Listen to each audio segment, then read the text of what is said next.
Welcome to Talking All Things Business. I'm Faye Waterman, your host, and my guest today is Jenny de Lacy.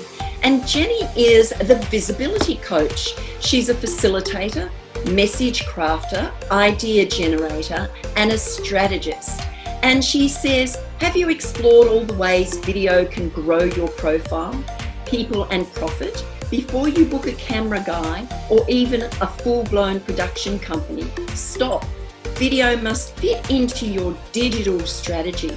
It can also supercharge your internal communications, connect with and engage your best clients and staff online, and build your personal brand and thought leadership.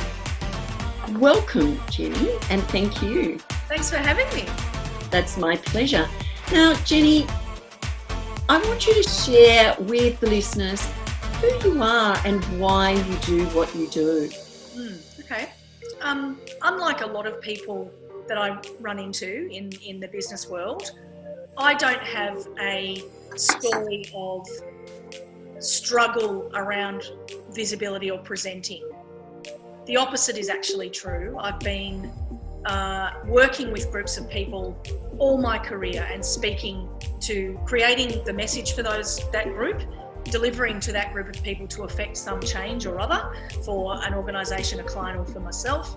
And I believe that skill is, not only does it make me feel the most energised, and I personally get a lot of intrinsic reward from it, I do think that I've been put here to help people speak, actually. And the reason that I decided to focus more on video communications rather than public speaking or guest speaking or facilitation was actually that it's so accessible and it's such a great medium for so many amazing businesses to share their unique business message. And if they're not doing it, then they are effectively invisible.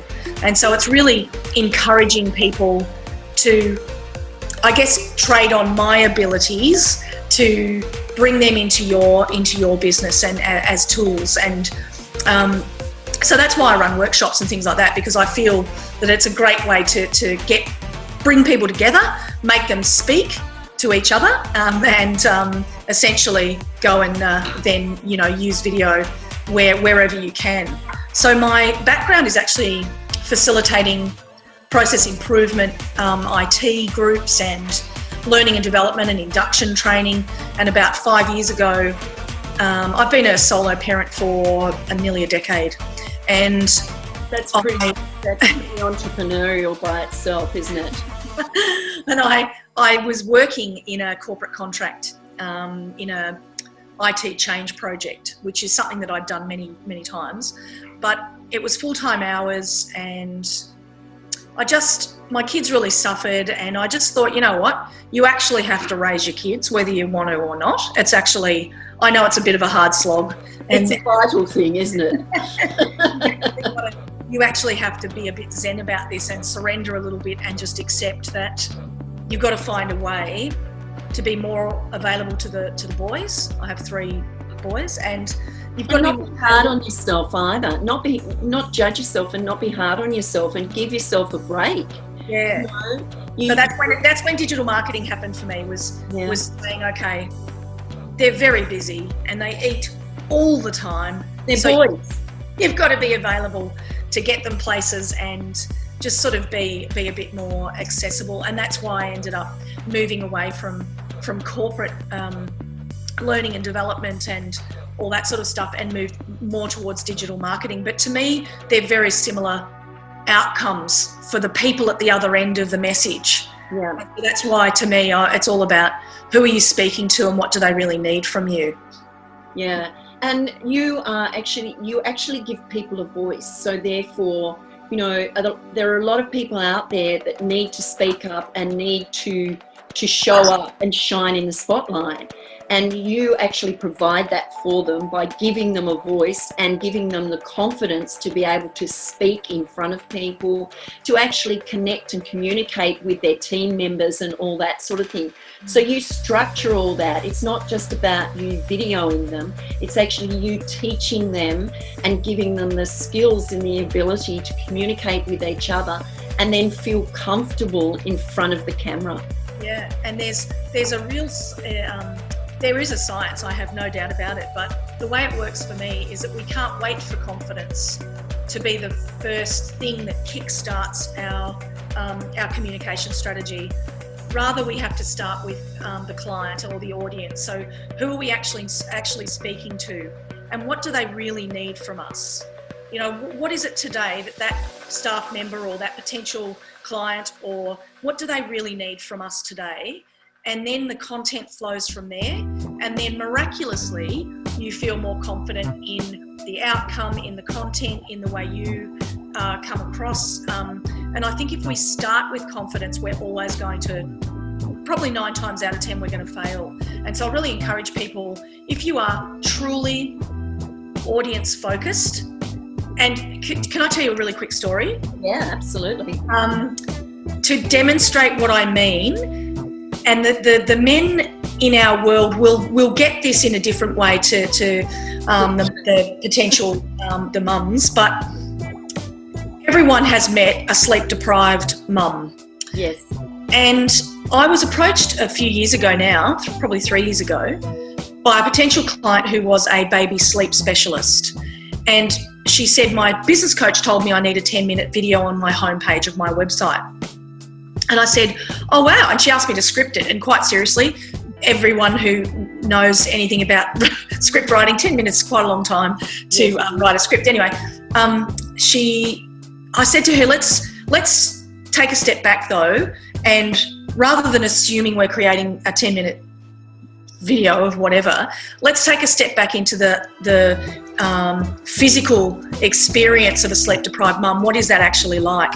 And I told her my story, and that was that I remember very vividly still. He's 16, nearly 17 now, but you know, this time nearly 17 years ago, standing in the sunshine on my deck and realising that the 3-year-old was just about to probably kick me in the shins or something, and realising that I really needed to reach out for help. And I rang a sleep school here in Melbourne, and I told her what was going on, that I had no family support, that I was really struggling, that I'd had postnatal depression with both actually, first and second, and that I just didn't know how I was going to cope anymore. And she said, it sounds like you really need our help.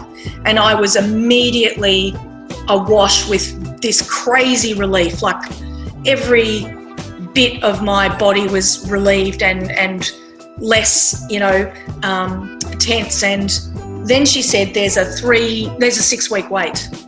Oh, and I, in that moment, I actually considered putting him back in the pram and letting myself fall down the stairs, thinking if I actually sort of, maybe I hurt a wrist or my shoulder, someone will actually have to look after me. Yes. And that was a really frightening thought at the time. I remember sort of being jolted back into, oh my God, what are you thinking? That's ridiculous, you know. But I realised how desperate I was in that moment. And so if you can't get into the emotional state like that sleep-deprived mum before you create videos for said sleep-deprived mum, then your videos probably aren't going to hit the mark. Your message isn't going to be deep enough, or you're not going to affect my emotional state the way you want to. So that's extreme, but we can all do that in a different way for our potential audience before we create content. Yeah, and you know, you're bringing up a lot of things there, because there are a lot of people out there who would have been in the same situation and are today in the same situation as you, and not knowing where to go, not knowing who to ask for help, not knowing where to reach out. And if then you're told there's a 6-week wait or a 2-month wait or whatever, you can't wait. You need that help instantaneously. And it then gets to the point of, okay, it's an emergency, so people need to be there. And I know that they provide the services, but there are not enough people who provide the services to work with these mums. And postnatal depression, I mean, I never suffered from it, but I know there are a lot of people that do. And it takes a long time for them to get out of that. So it's all a matter of education, and that's what you do when you do these videos. you have a conversation, you connect with these people, you develop an understanding of where they're coming from and what their needs are and what their wants are, and then you create that so that when it goes out into the social media plethora, I will say, then when people see it, they will instantly connect with it. And that's the vital part. It's that connection with that information. It's not just the video, but it's the information that is in that video that is priority, isn't it? Well, we remember how people make us feel. So in that moment, if I had Googled baby sleep, how to make my baby sleep or something, and I chanced across her website back then, and there was a 10-minute video on her website, would I have watched it? No, but probably not. No. Whereas if there'd been just a short, sharp, you know, how did she want to make me feel? You want to make me feel that I've done the right thing reaching out for help and that you've got my back, that everything's going to be okay. And that here's what I want you to do right now, because I don't know anyone who didn't want to be told what to do at some point when you were feeling that obnoxious. You actually wanted direct, you know, to be told this is what we're going to do right now. Yeah. And so I just feel that if we think about how do we want to affect the emotional connection we have with the person watching, and that's the starting point of your content, then believe it or not, that level of knowledge you have of the audience you want to speak to in your videos brings you the confidence. Yes. Naturally. And so I really, that's why it's all about the audience for me. It's all about who are we even talking to today? And it's deeper than an avatar, isn't it? Absolutely. And you are speaking to one person really, but you're speaking to lots of people with lots of different emotions, lots of different personalities and behaviors. And you have to, you know, in that message, you have to be able to draw those people into that, because they're the people who are going to watch it that need the help. So it's that first, say, 60 seconds. And if they only listen to 60 seconds and say, I want to ring these people because they can help me. And it might even be less, Faye. It may be 10 seconds. You have 10 seconds to ask me the right question, or jolt me into, you know, interrupting the pattern of sort of watching that maybe I was on a roll and I was just sort of randomly watching. How are you going to connect with me? And it needs to be, that's why I'm such a big proponent of face to camera talking head videos, because the closer you are to the delivery of the product or service of your business, the more you must be in your own content. And a lot of people move towards stock videos or pictures of their workspace or products. You know, products are important too, but people need to see people. We're hardwired in our brains to react emotionally to other human beings, unless we're a, you know, complete sociopath, like Brene Brown would say. And so we need to think about, we must have those people top of mind when we're creating content and when we're deciding what ideas are really going to stick to connect with them. Yeah.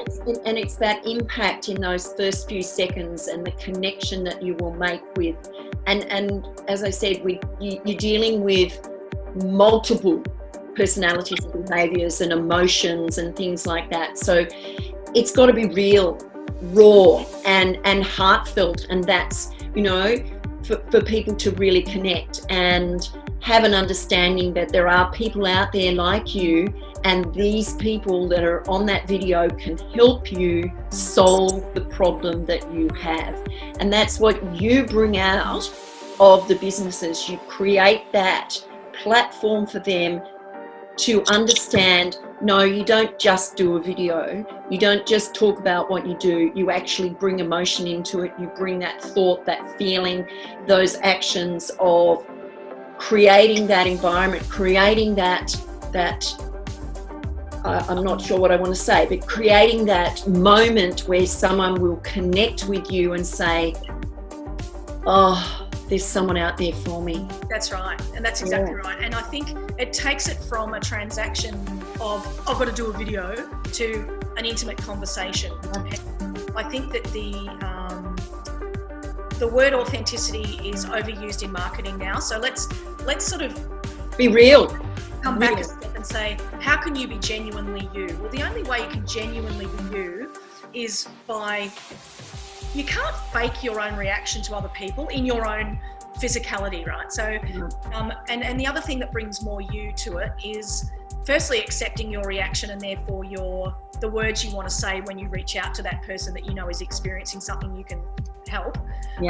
Is also your stories, because they're uniquely yours as well. So you might have brand stories or business stories or case studies. They are uniquely yours, even if they're not personal stories. And the way you tell them and the way you use them to demonstrate what you want to say to your audience is the bit that makes you genuinely you, and not need a teleprompter or need to pretend you're someone that you're not. And so that to me is the sort of holy grail of connecting with people who are putting out so much video content. We want to feel like they're talking directly to us. Yes. And they're the ones that are genuinely themselves in their videos without forcing authenticity. Does that make sense? Because I think they misunderstand what that means, I think. Yeah, I call it the raw, the real, and the heartfelt. And it has to be raw, it has to be real, and you don't have to mention authenticity or being authentic, because the raw and the real and the heartfelt is what it is. And if you do that, people will connect with you. And people connect with people, not people with all these flashy things on a video. They connect with the person who is speaking. And if they're telling the story, or they're sharing something and showing that they can solve your problem for you, then they're more likely to connect with you. And this is what it's all about. It's a connection, and then helping them solve their problem. And that is where you come in, and you go into the corporate sector too. Talk a little bit about the corporate sector and what you do there. We're just talking about, being heartfelt and being, and I know that can put some senior leaders off, because they think that is going to make them look softy, less professional or something. That's not what I actually mean. I mean, bring your personality to the way you communicate with your team. You don't have to read from a script. You need to be, what's really important to the team is also important to you. So there's all this common ground, and they want to be led. They want visible leaders.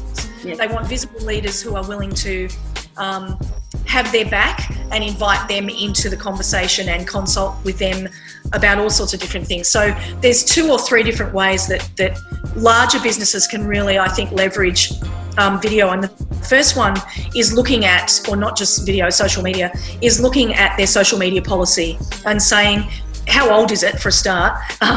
Are we so focused on the risks of social media that we're missing the opportunity to let our staff connect with people and be our brand ambassadors? And are we missing the opportunities to show a real employer brand on social media and LinkedIn and on our website, because we're so scared of whatever the risk we perceive the risks to be? And we so create those risks too sometimes, don't we? Yeah. And so if it's an opportunity to revisit that social media policy, then let's have that conversation. And how does that build engagement in your staff? Well, because they'll be engaged in the conversation. And the other way that corporates can really use video, I think, is in their internal comms. So where does it belong in sharing wins and shouting out to some people that are doing a really good job in different parts of the organisation? There's a story about the NAB CEO before all the banking commission and everything happened, but used to take selfies. He was like the selfie CEO. So he used to, everywhere he went, he would take a selfie with the staff, and it became a thing that they really wanted to be involved in. And so that visibility and being a visible leader is a really big part of using social media in a way, and using visibility in a way that builds staff engagement and really attracts people to want to be a client or be a staff member.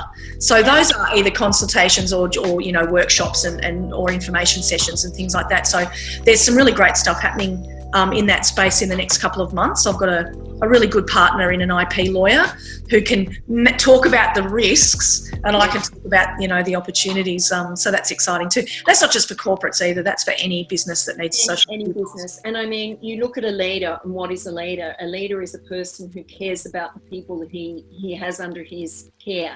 It's not about nurturing them, and then if he nurtures them and asks them, it's all about asking them, how are you going? Do you need any help? Or, if they're struggling and they're a cog in the wheel and something's not happening right, the leader's there to support them and say, let's change this, let's get you some training, let's do this, or let's move you over here, put someone else there. And they're not just a figurehead. Yeah. So they've got to be brought out as someone who's human and is there for the people that and cares for the people. Yeah. So you can do that with what you do in your training and education. Yeah, that's right. So if you think about someone who's had a bit of a crunch time in their career, they've either been promoted into a senior leadership role, or crunch time might come when they realise they need to hire some staff.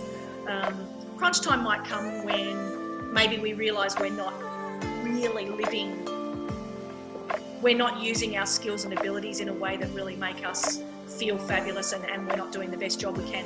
And we need to step up. So that stepping up into that visible leadership role is true for all of us, and saying, how does that play out? It's not just about marketing.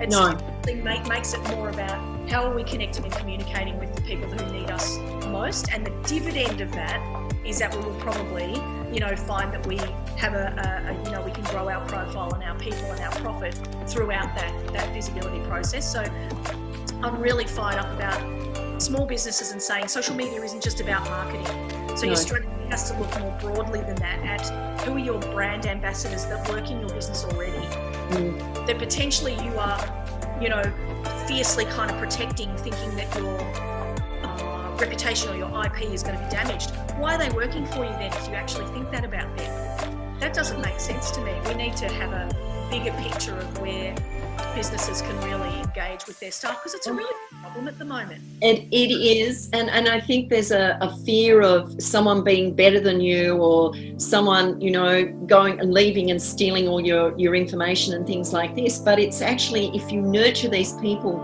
who are working within that organisation and give them compliments and show your appreciation for them, they will work a lot harder for you, and they will want to come to work and do better.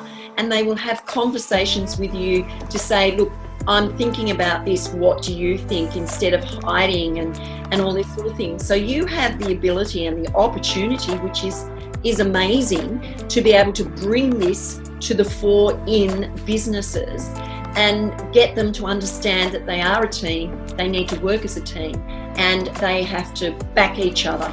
It's not you against me or me against you. It's actually backing each other and giving each other a pat on the back and saying, great win today, fantastic, and celebrating that.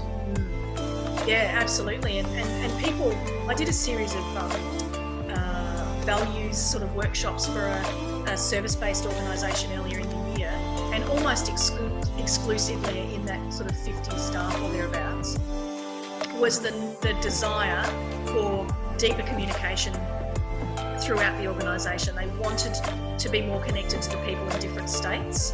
They wanted to be more connected to their new CEO. And it was really heartwarming that it wasn't about, I don't have the skill to do my job, or I don't like my job. It was more, this could be so much better. Yeah. If people would talk to each other more and we could celebrate, or we knew when it was someone's birthday even, I think one of them said. And so I think these are just really easy wins. Oh, they are. And you know what it does, Faye? It makes people change ready. So if you're connected enough to your staff and you've got some change in the wind, whether it's job design or something HR driven that, or IT driven maybe, that being better at communicating within and using video in a way that makes it simple and repeatable as well. So CEO recording a quick Loom video every whatever and sending it out to everybody so everybody sees the same stuff all the time. That builds that kind of connection so that when something else is going on, that there's more goodwill. So there's change readiness, I call it. And I think that we underestimate how simple it can be just to stay connected. It's sort of become this big, got to check that everything's all right. And no, just be yourself and talk to your team, and they'll feel going and just have that conversation, have that connection. And if they did that, there'd be a lot more trust lot more trust built up within the organisations and within the teams to connect more and have that conversation. So what else, what other projects and things have you got? What is the biggest problem that you find that you solve for businesses and organisations? Most of the time, people who work with me know that they want to implement some video communication, usually for marketing. Yes. But they honestly have no idea what is going to come out of their mouth. So there's really this, oh yeah, my digital agency said we need video. But, the digital agency don't necessarily have the in-house capability for video-specific strategy and scripting. They're very specific to the content and social media and websites and SEO and Facebook ads probably. And so I would come in at that point and say, again, let's go back to who is our client.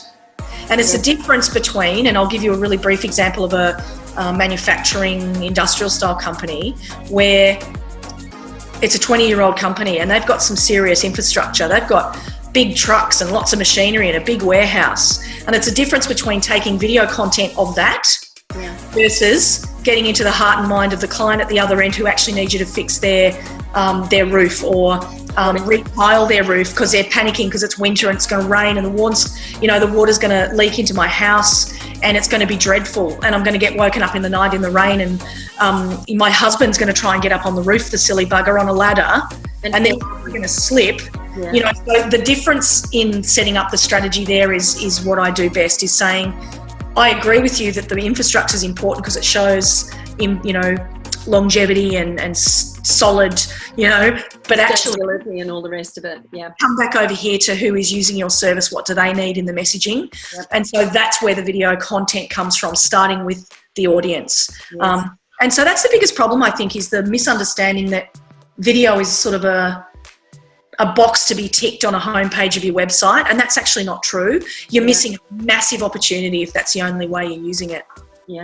And there's so many messages to be given and put out there, but I think the majority of people are overwhelmed with, I've got to compete with this person and that person because they're doing this and they're doing this. Be aware of all that. Be aware of the environment that's out there.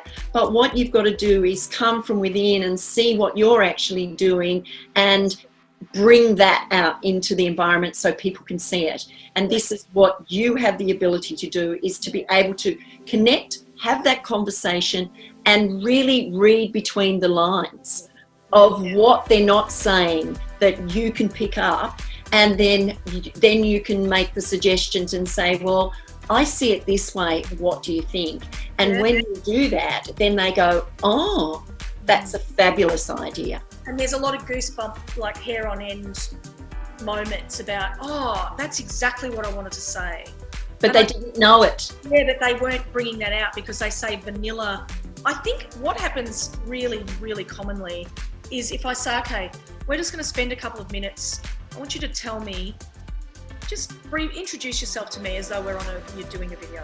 And I call it broad brush. So the broad brush phenomenon is that even really experienced people in business start very broadly and very sort of beige in the way they explain what they do. And by the end of the 2 minutes, they're being much more specific and their language is much stronger. It's really common. It's really interesting.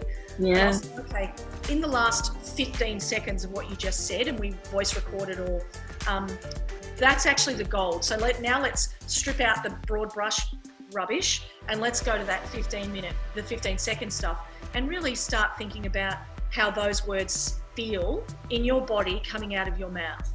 And I go, oh, actually that's amazing. Or I read someone's about page and I know them. Yes, but you don't know them. You don't know them. But if I know them in person, and I say, oh, please don't think you're reading what's on your homepage in your intro video because I know you and none of that stuff is you. That's really pretty boring, and they're sort of putting people on the spot and saying, what if you said it this way? And they'll go, oh, that's it. That's, I feel really good about that. And so that's been sort of something that is really something people don't realise about starting out with video, that is actually going to happen to them, that they go to speak and then they think, oh, I hadn't really thought about what to actually say. Yeah. and it comes back to who you're talking to and how do you want to draw out your own unique message. Yeah. Because that's what sets you apart. You're absolutely right. Yeah, and you create that environment for them to actually allow them to say the things that they don't really know they're going to say, which is the gold in the message. Yes. Isn't it? So you have that conversation, you sit down, you have that conversation, you talk about whatever you talk about, but then, you know, when you record it and they're relaxed and all of a sudden they say something, it's in their mind, but they don't know it's there. But you have the ability to be able to draw that out from them. So I'd like you to give 3 tips on someone in a corporate sector that, you know, the CEO or whoever, the leader, whoever it is, wants to create a better connection within their organisation. Then in a small business that, you know, they're quite successful, they've been around for 5 to 10 years, but they want to change their message, or they want to increase their message to make it more real and raw so that people really do understand and not all that fancy marketing stuff. And then the individual entrepreneur or someone like that who wants to let people know what they do, but doesn't know where to go. Yeah, okay. So for our corporate leader who wants to be more visible and more connected, I really encourage leaders to look at the values in your organisation. And if you espouse these values, where are you living them out in the everyday in your business, in that organisation? And how can you, leverage your internal communications to be a much more visual thing, so people connect with other human beings. So if they're not going to catch you in a team meeting because you're all across the country, then how can you understand what's really important right now is that we celebrate our wins, and that we're sort of taking a lot of stuff for granted, or we want to celebrate our team members because we've got some people coming up for 10 years, 15 years, you know, or we're just implementing a new induction program and we want our values to be shown by our founder in video content. So there's tons of ways that, aside from the 1990s roadshow that were really expensive and a little bit cheesy, where the leader would go around the country and everyone knew something was afoot and everybody was nervous that, you know, they were going to lose their job or something. Now it's more about, let's be a bit more agile. If we've got an intranet and we've got a webcam, we can be putting out messages to our teams that filter down. Everybody sees it. We can track who is watching. We know who's engaging in it because of the feedback we're getting on our intranet. So it looks like Facebook basically, and you can respond internally. It doesn't even have to be an external thing. Yeah. So there's loads and loads of opportunity there. But I would say most corporates who, or even sort of up to our 200 sort of staff, 50 to 200, where they've still not yet worked out how to have an employer brand. So let's say our workforce is just about to be however many percentage millennials. What's happening, and the MD, CEO of LinkedIn in Australia, was at a breakfast or a lunch a couple of weeks ago, and he was saying, now, if I'm looking for a job and I'm 23 or 5 or whatever, I'm going on LinkedIn, I'm looking at the company page and I'm working out who works there. And then I'm looking at their profiles because I'm what they are like. And you know what? I'm reaching out in message to those employees to say, what's it like to work here? So the recruitment process is short-circuited by people being able to find out who you are, millions of things before they've even applied for the job. Yeah. So what is that? How are we engaged, letting our staff be brand ambassadors, and how are we representing ourselves in the marketplace? And that goes for our small business too, with a smaller team who potentially don't think they need a social media policy maybe, or they're thinking it's all about protecting reputation and IP and are missing an opportunity to really stand out differently in their marketplace. And real estate is one of them. Real estate has been a very early adopter of video, but it's time to rejig it, to be honest, because I think the market's changed. Yes. And the directors can trust their staff to use video because they've just got to give them a clearer Picture of set what of boundaries around it, and some, you know, you're not letting them loose on the world to take clients away from you and work for another agency, which I know is probably a common fear. That they would be, you are, first and foremost, they need to be brand ambassadors for you. So how can you spread the message of your real estate company more effectively than it's being spread out there at the moment? And it's not just transactional, do you know someone who wants to sell their house? It's got to be more than that. Yeah. And for our entrepreneurs who don't know where to start, this is a subject close to my heart because I've obviously been there. And the problem we have is that we are mostly in a huge sea of competition.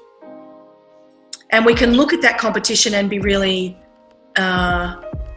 overwhelmed and think, oh God, what, you know, I think I've got a gift for empowering women to live their best life, which is a word the sentence I've heard 1 million times, I reckon, in the last 5 years.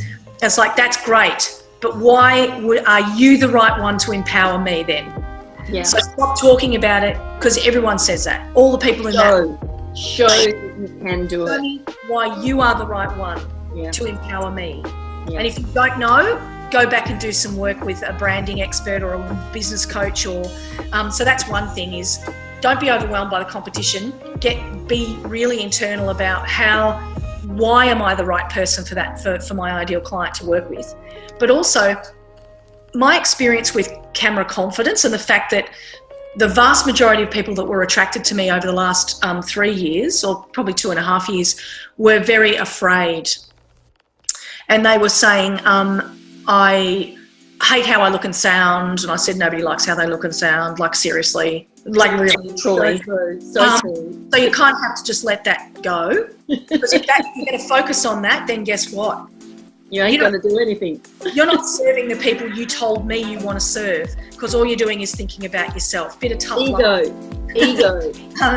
Yeah, so we're in our ego space. But that, I just say, if it is a big problem, if you're too scared to work out how, you know, being more visible can really grow your business and help more people, then there's other stuff you're probably scared of as well. And you've got to sort that out. You've got to go find someone who can help you with that stuff. Yeah. Because I'm not the solution to that necessarily. Whereas I attract people who go, oh God, I feel really uncomfortable, but I know I need to do this. Yeah.